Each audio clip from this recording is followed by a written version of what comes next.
Ooh, that's a good one. Um, All for Christ is not just a ministry to me. It's a brotherhood. It's a brotherhood forged in years of being together, uh, forged in memories, forged in testimonies, forged in friendship. Um, those boys are not just my co-workers in the Lord's Vineyard. I can proudly say they're my friends. And when you are doing something with people that you love, it's no longer a job. It's no longer work. It's fun. It's There's never a dull moment with with the boys. Yeah, it Ofocast is a very special place in my heart because uh, those boys are not just my co-workers in the Lord's work, but they're my friends. Yeah, I remember one time we were in Luansha, and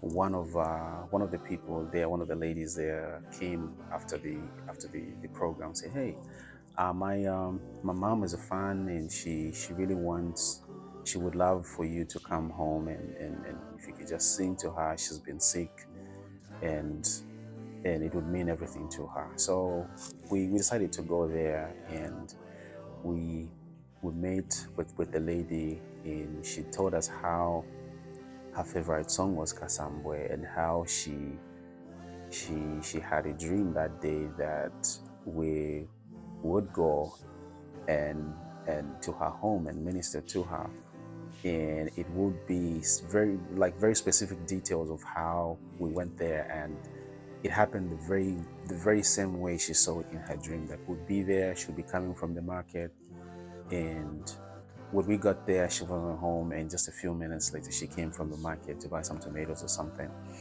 And it was a very humbling moment to be found in a place where someone has been directly impacted by this ministry thing that you do. So, so many lessons to draw from there. Uh, and this other time, a friend of mine, a childhood friend of mine, called me and told me to say when his wife was in labor due to deliver their first child. It was a very difficult pregnancy, and early in the morning, Kasamba would play on ZNBC national television, and she would listen to that song, and that song put her through the whole process. She recounts that she had a near-death experience, and she could still hear that song playing in the background, and it helped her fight through and come back.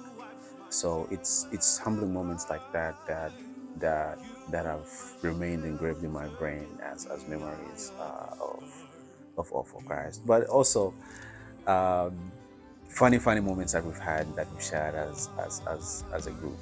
I remember this one other time we were invited to sing, and I'm not sure I'm even supposed to be saying this, but we Brian and Nonde and Desire were joking about something, and immediately while they were still laughing, were invited to go and sing, and they couldn't stop singing. We went upstage, started singing, and I noticed we didn't have bass in the song. I looked to my right where the bass was standing, and these dudes were bawling. They were laughing. I was so embarrassed. I was so pissed, but I couldn't help it. I just joined and started laughing. It was very embarrassing, but yeah, that's one of my fondest memories. The highlights of 2024. I think it's working on the live series album. There are so many things that have happened in 2024, but this project came with a lot of challenges. Even for me, who's just a part of it remotely, we faced a lot of challenges financially and just getting the group together. As you know, All for Christ is not a performing group. It's not a performing ministry. We don't accept invitations to go and sing anywhere. Our ministry is just getting into studio, putting music like this out there, and just sharing it with the world. So it's a way that we felt was going to work for us because we have some of our friends are always busy running around. Some are living in distant places, and we just felt we wanted to keep it intact and still make it work. So even though we've made that choice boldly, it comes with its own challenges, of course. So just making the time for the guys that are in the corporate build to travel to Lusaka for those studio sessions, and the back and forth with the producers, losing patience with us, and yeah. So just working on this project has been fun. It's revealed a number of strengths and weaknesses that we have as a group, and ultimately just coming up with this finally and putting it out there, for me, is a highlight of 2024, and it's a moment that I'm proud of. This album means so much to me because I feel very lucky not being directly involved, especially when it comes to the singing part, and being out there. I don't know, I can speak for some musicians, most musicians, but personally, I don't like listening to myself sing. And it's very rare that I would go back and listen to our albums. And I know a lot of artists would say that, but I've had this opportunity to just be in the background and just get to witness what an amazing project this is. I feel it's an album that caters for everyone's taste. And when you listen to songs like If We Never Meet Again, you listen to songs like Moma Pindo and Sindirindega. These are songs that are like so far apart. Everyone's taste is somehow catered for in this project. And I feel that I think most people will attest to the fact that it's one of those albums where you can listen to it over and over again, regardless of what you're going through at the moment. You could be experiencing loss, you could be experiencing excitement. God has worked a miracle in your life, and you're excited about it. You can sing praises with Cindy and Deka, or if you're feeling low, you can sing Moma Pindo. You're feeling low, you can listen to God Loves You Still. If you feel like praising God, you can sing You Are. So it caters for all emotions, and I think that's why it means so much. Yeah. Favorite song. My all-time favorite song has always been God Loves You Still. Mr. Francis Molovika did a very, very wonderful job with writing that song. And for me, I'll always love that song because of the way Mwape sings it. I first heard it from him, and I've fallen in love with his version from the onset. So I was very happy that he was going to be part of this project, and it continues to speak to me in at different times. But for this specific project, my favorite song is Moma Pindo. Moma Pindo is a very powerful prayer because I feel like it's a blanket. It's a very warm blanket that you can always carry wherever you're going, and it's going to give you the warmth that you need. What am I looking forward to in 2025? So the way that we've managed to work with other artists, like the likes of Alan Lungu, and the introduction of Roy, of course, I want to see more collaboration with people that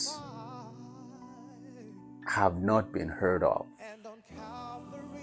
The fact that we have an opportunity to just go into studio and create music and record, it gives us an opportunity to collaborate with anyone who is willing to be a part of this ministry in one way or another. So for 2025, personally, I'm looking forward to engaging some talent out there that would be willing to come on board and just sing praise with us and just be a part of our ministry, even just for like a few projects. I think that would be awesome to see. Two things happened on January 1 that most people are not really aware. Most of us were paying attention to the premiere of the original Echoes on YouTube. But that very day, the album premiered on all streaming platforms. So the YouTube version of the album is short. It only has a limited number of songs. But the live series album has a lot of songs on it. It has about 11 songs. So be sure to go and check it out. If you're a Spotify person, go out there and listen to it. All for Christ live series album. It's really amazing. I've been listening to it from the time it premiered, and I'm falling in love with a different song every day, and it's speaking to me in a different light. And just speaking to that, I know the country is going through the loss of a very renowned musician.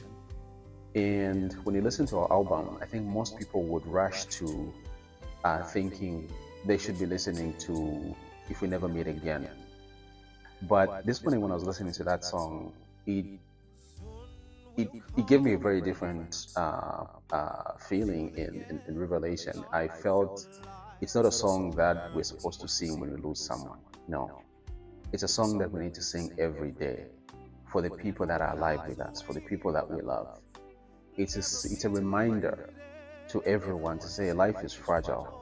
If we never meet again on this side of heaven, I could be talking to you right here, right now, and the next minute I'm not here. You could be here, and the next moment you're not here.